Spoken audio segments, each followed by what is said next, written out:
paneme siia sellist väikest krõõmi.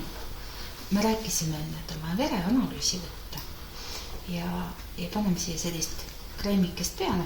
See kreem on selline tore kreem, mis teeb käe tuimaks, et siis ei tunne valu. Paneme siia natukene peale. Siia selle koha peale, eks ole. Ja nüüd paneme siis kreemikest. Külm. See on võib-olla natukene külm. Paneme seda kohe päris palju.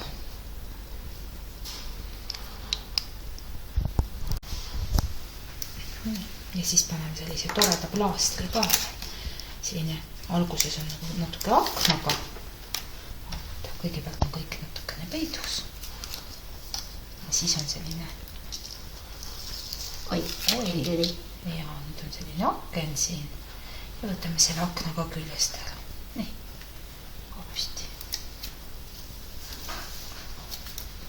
Nii. Väga hästi. Ja nüüd see kreem siin toimib. Ta kaob varsti sul naha sisse, kui päris ära, nii et ära siis ära kohku, kui kreem ära kaob. Siis ta on naha sisse peitu läinud. Ja kui valmis saab, üks poole tunni aja pärast, siis võtame vereprooviga.